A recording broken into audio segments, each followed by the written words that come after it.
Hi guys, you're welcome once again to the Impact Journey Show. Today we have with us Aquila Mensah, who is a current UPSA SLC treasurer. Welcome, Mr. Aquila. Thank you very much. Sure. Trust you're doing well. Very great. I'm also good.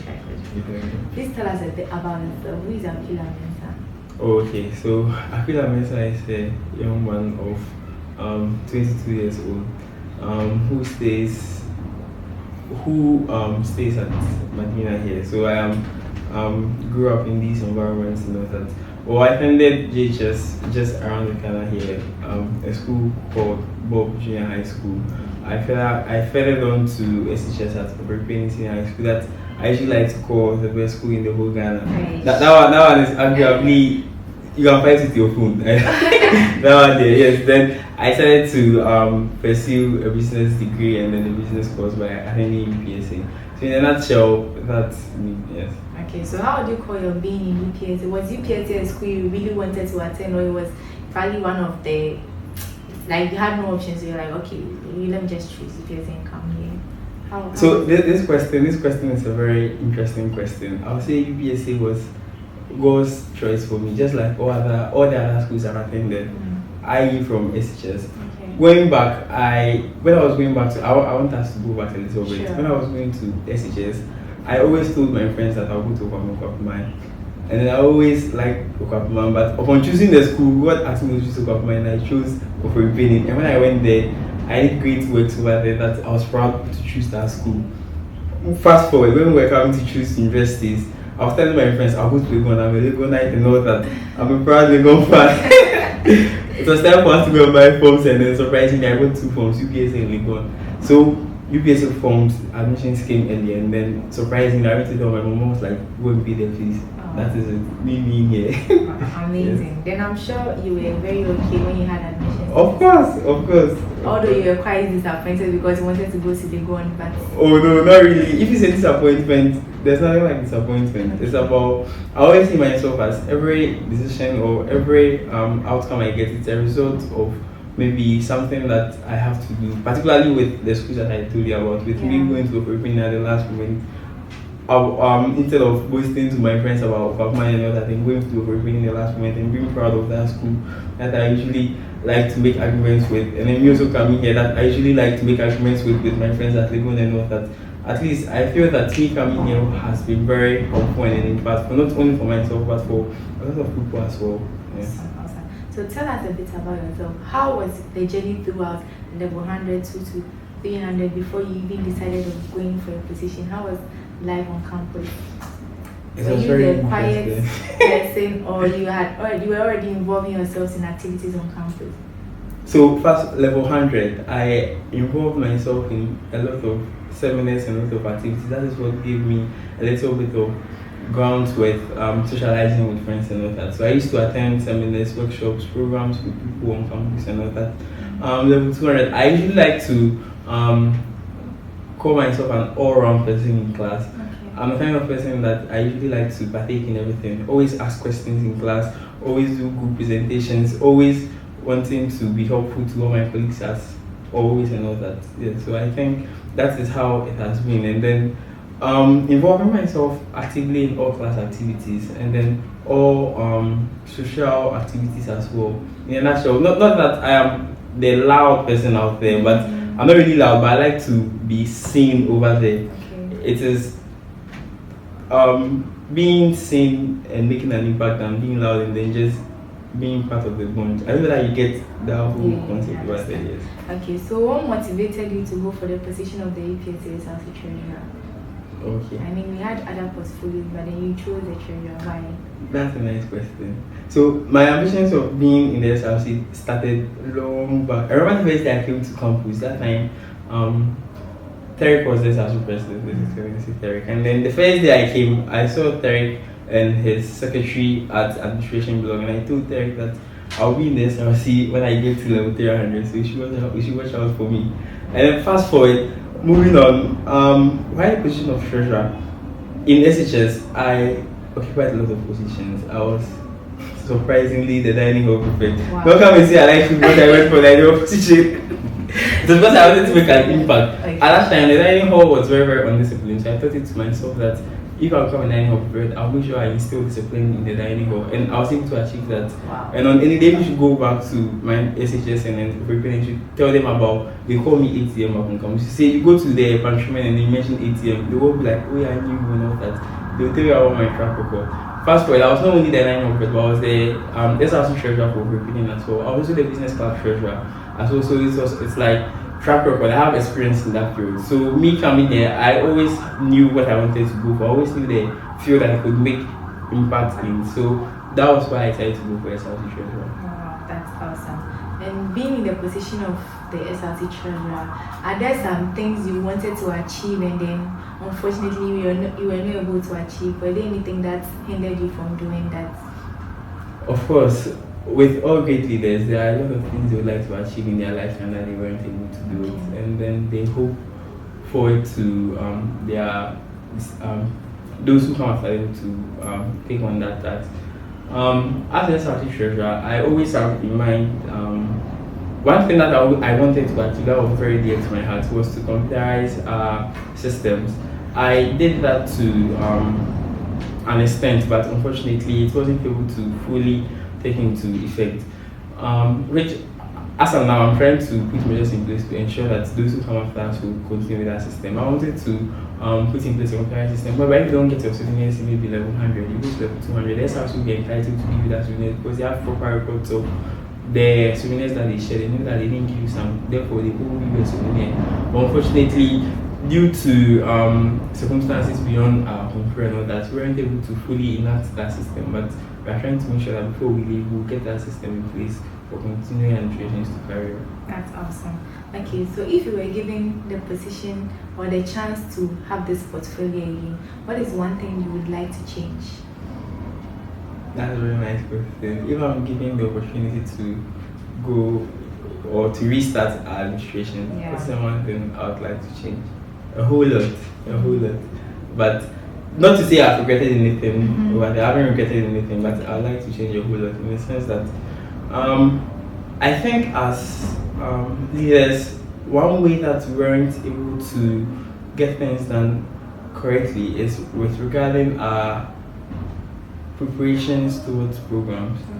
I don't know if you can remember, but most of the programs we were doing, we weren't able to fully structure them well to get it out there to the general student population and all that. That is one field that I feel we could have done it better. And then cooperation between the executives. One office has to know that I work with this office and then I have to make sure that I work effectively with everyone on board on a project. That is one thing that we feel that, and then that is one thing that if I had the opportunity to come up again, I would effectively do. I would ensure that there's cohesion among all of us and then we work effectively to achieve our purpose. Okay, so concerning that, how do you rate the SRC? Concerning that, how would I rate the SRC? Yeah. It depends on what angle you'd like me to take it from. I would say that this SRC has been a success in the sense that unlike other administrations whereby you hear quarrels and everything out there in the masses, ours has been quite silent on all that, and then our works are not out there in the sense that we are loud and all that. We are usually silent, but our works that talk for us are in the heart and in the minds of those that we really impacted individually. If you should go to the student population and ask that, what have we done so far? It depends on who you ask. Those that were in dire needs of help from the SRC. I don't know if you can remember during the period that our administration came to pass, but administration came to pass at one of the most hardest times in the lives of students because we've been experiencing 3 semesters without break, financial constraint and then stress and all that. But upon our inception, we've been able to at least mitigate it cautiously. Not to say that we've done the best job anyone can do, but we've been able to effectively handle that crisis to cushion students slightly, and as well as open the school up for some celebrations and then some relief of stress and all that. Since we came to the office, there has been no entertainment program in the school for a whole lot of time. There has been no sports, there has been nothing. It's only academics for 3 consecutive semesters, and then fees constraints and all that. This SRC helped. That's why I was like, depending on who you ask, this SRC helped to pay fees for over 150 students. Depending on who you ask, This has actually helped to ensure that students are relieved of academic stress. That if we didn't take care, like I'm sure like this semester, you know you can learn and it's like you're not learning. It's like you don't know what you're doing. This semester you'll be wholly drained. You get it, but at least we're able to organize some seminars, some workshops, some entertainment programs to ensure that the school is lively once more. So it's like we are reenacting the student front to only not see university education as school, academics and all that, but it's about socializing, it's about meeting new friends, it's about connecting with others as well. So I think that is the area that we excel over here. And when it comes to leadership, there's this myth about leadership that leaders are this, leaders are that. What are some of the myths you've heard? Especially when it comes to UPSA campus, what are some myths you've heard about leaders? A whole lot. Give us some. We want to know some. Well, like, let me see. I've heard a whole lot about leaders and all that. One being that maybe leaders are distinct, they try to distinct themselves from those that they're supposed to lead, or maybe you and I are friends, but usually you get position now, then, but exactly. It's like you don't know me again and all that. That is one of the things that I've heard. Maybe there are more, but that's the only thing that. Okay, so if that is one of, you think it is true? Of course, it's not true. It's not true. Upon resumption of office as Assistant Treasurer, I don't know if anyone knows the route I take, but since I became Assistant Treasurer, I enjoy working. Now I'm not going to hide that fact. I can work from here to Bologna and come back. It's not because I don't have money to take away for anything, but I see working as an exercise, and then it's not because it's not too much. So I enjoy working. Upon assumption of office, it's not like I can't go fair or something, but I take the same route up and down, work my same normal, associate with my friends normal as I was doing it way back before I became the treasurer.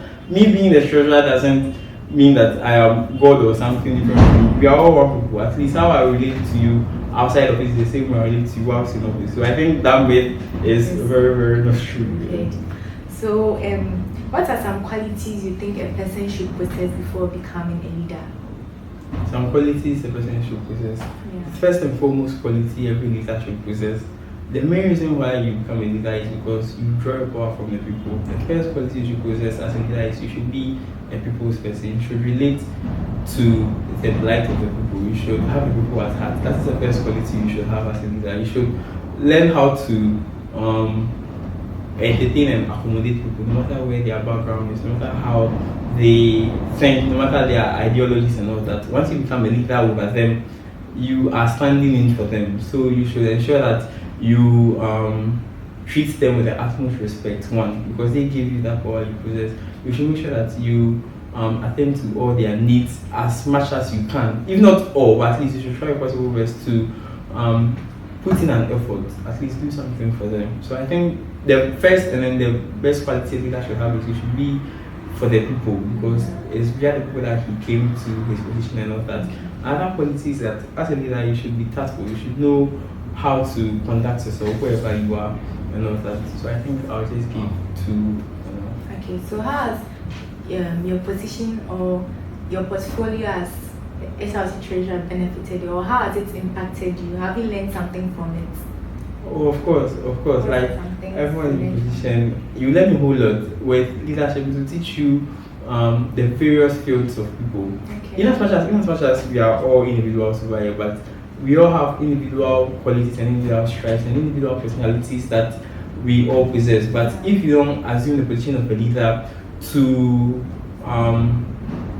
know the kind of people you are working with, the kind of people you surround yourself with, you wouldn't truly understand where they are coming from, where they want to get to, how they are in their current state. So as a leader, I think one of the things that I've really learned is how to deal with people, how to accommodate people, no matter your background, no matter where you're coming from, and then adjust to your current situation to make sure that we are only driving at one vision and one focus, that is to succeed in whatever we set our minds to. Yes, I think that's one. Another thing that has really benefited me is that as a leader, you get to, on behalf of your people, get to meet a lot of people that will open doors not only for you but for your friends as well. Yeah. Upon assumption of office, at least I've been privileged to come into contact with some one or two people who have giving opportunities not only to myself but to someone or two friends as well. So I think that's another advantage that you can get as a woman. Okay, so Aquila, Yes.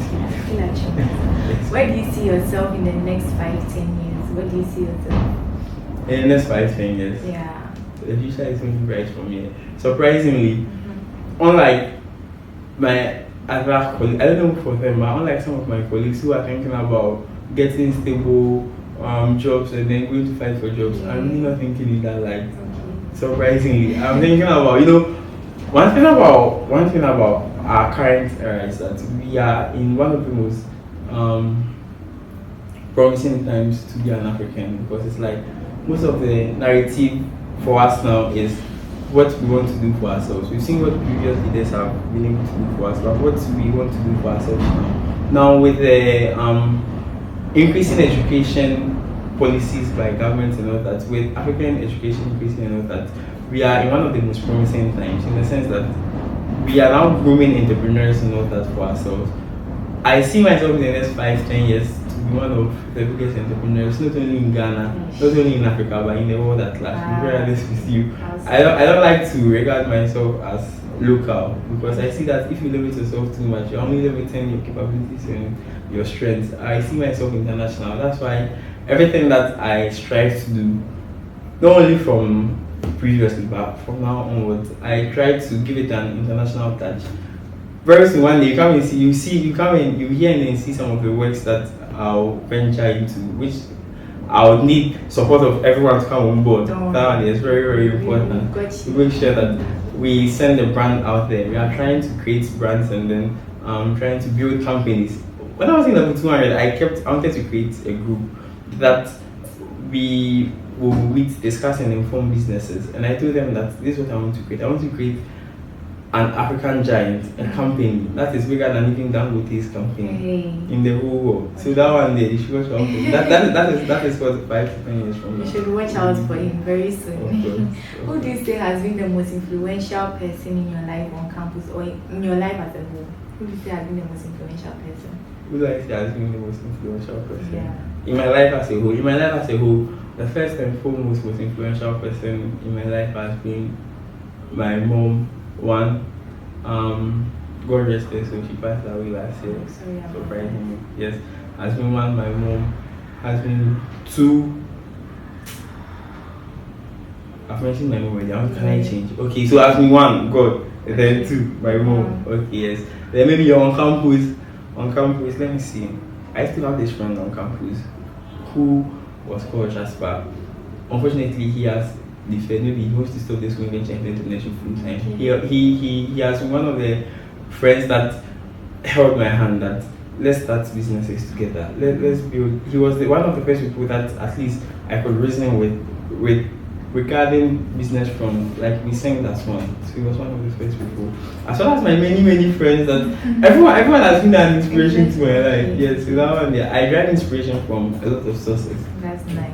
And we know Aquila to be a very lively, happy person, always smiling on campus. You have to smile.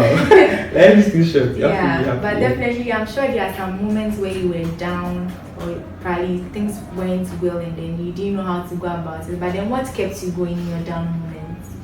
Of course, as a person, as you rightfully said, I don't really know how to be sad. I like smiling, I like laughing and all that, because I feel that life is too short for you to frown and all that. So it's better that you laugh. No matter what comes to you, you have to be happy. But since you brought this up, one of the most down moments that I ever got to in my life was last year when my mom passed away.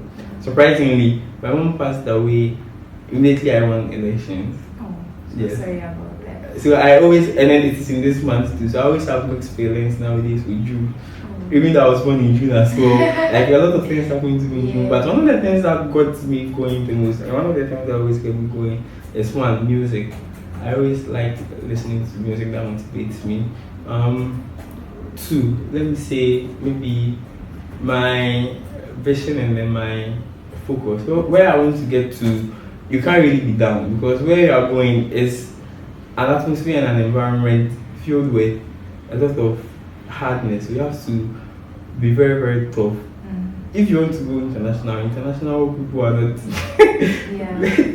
people who are very easy to overtake. So you have to build that form of a strong around you. So I think my mission and then my mission also motivated me when I was down and all that. So one music, two, maybe my mission and my ambition, and maybe God as well, because at least He's there always. And for my friends, at least when I'm down, I knew that I have someone or two or three people that no matter what, they always stand by me. And then there's this group actually that we created in my class called Family and Friends. So it's like about 15 people in the group, and then we are there for each other, we support each other and all that. And then these people have been like my bedrock and all that, yes. So shout outs to family and friends as well, yes. Which shows that aside friends, aside God, you should have good friends as well. Of course. Yeah. Of course. Mr. Aquila, what advice would you give to upcoming students who would want to hold leadership positions? What advice would you give to them? Upcoming students who like to hold leadership positions. Yeah. First and foremost, I always say this to any aspiring leader, that I even mentioned it first. You should always know where you draw your power from. For any leader, the most important virtue you can ever possess is always know where you draw your power from. As a leader, you draw your power from the people, and as such, you should always have the people at heart. The first quality you should have to become a leader is to first and foremost know whose interest you are there to represent. You should know that you are not there on your own accord, but you are there to serve the interest of the student, first and foremost. And then not only first and foremost, that is the first and the end of it all. Your interest starts with the student and ends with the student. If you know that this is in the right interest of the student, do it for them no matter what anyone says. If you know that this is going to benefit the students the most, just get it done for them. If you know that at least students are craving for this, it's been long students had a feel of this and then they want it, just give it to them. And then make sure that you do it well and do it to the best of your abilities. That's one. Another thing also is that as a student leader, you should always strive to get the best of whatever you want to get for the students. Again, my first point as well. So everything starts and ends with the student. Know who you serve, and that is it. So it should be about the students, not about you. Of course. About the students. Before we end, we would want you to give us our last and final words. Any advice, anything you want to say, any shout outs you want to give, any final words. Alright, sure. So my final words, this is to not only my friends and my family and those close around me, but this is for the general student population. The reason why we came to UPSA is distinct from any other university in the sense that UPSA is the first and the premier business university in Ghana, and one of the fastest growing universities in the world as well. Now, you being in a business university should sink your mind to one thing. People always say that university education is not good. Like people are saying that university education is not really that important. But I've come to the realization that now, true, university education can sometimes be a little bit hassle and all that. But without university education, you won't be enlightened to one or two things that will help you in your course of your business work. Being in a business school, you need to understand that we are training you to become business professionals first and foremost. We are training you to lead the next fields of business moguls and then business tycoons. Don't just come and then pass through the school that like I'm coming to learn and then get first class and go. You can learn and get first class, you're going to end up working for someone. Yeah. But you should understand where you are coming from. Someone who is from a royal house doesn't expect to go and then be working for people somewhere. Someone who is a king's son doesn't expect to be serving others. A king's son is a king. A king's son functions as a king. A business student functions as a businessman. You don't finish UPSA and then go and join the masses. I'm looking for a job. I'm looking for opportunities somewhere. I'm waiting for a connection before I can start a company. I'm waiting for this before I can do this. You're coming from a business institution. You're coming from a business school.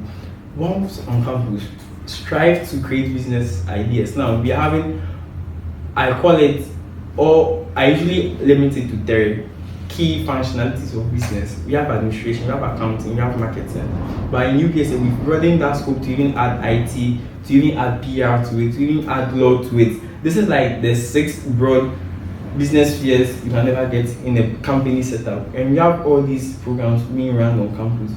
Now, let one person get up. Maybe I'm doing administration, I get a friend from accounting, I get a friend from PR, I get a friend from marketing, I get a friend from IT, I get a friend from law. That is 6. Yeah. We've covered all the fields of business. We can think together and then we can create a business that would stand not only today but in the near future. Where did you start this business from? I started it from UPSA. We are unsurprisingly like the Harvards of Ghana. If you should think about it in the broader scope, we are unsurprisingly the Stanfords of Ghana here. So I don't get it why UPSA students would maybe finish school and they'll be like, I'm going to look for a job. I'm going to suffer with job. I don't get it why UPSA students are finishing school and they are eager, they are anxious about where they are going to work and then what is next for them in the next month, in the next 2 months. There's high time that we start to look within ours and then start creating businesses for ourselves. We are going to employ the next graduates from Lagos. We are going to employ the next graduates from Tech. So we should start thinking as such. You get it? So I think that is my advice for UPSA students. Let's collectively come together, share ideas together. We have 6 fields of businesses running on campus. Let's merge resources together and then let's build for ourselves the future we want to create. Yes. Wow, awesome.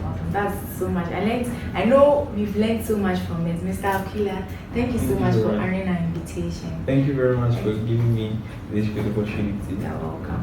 And viewers, don't forget to subscribe to our YouTube channel at End the Clan Media and follow us on all our social media handles at End the Clan Media. We'll see you another time. It's a bye-bye.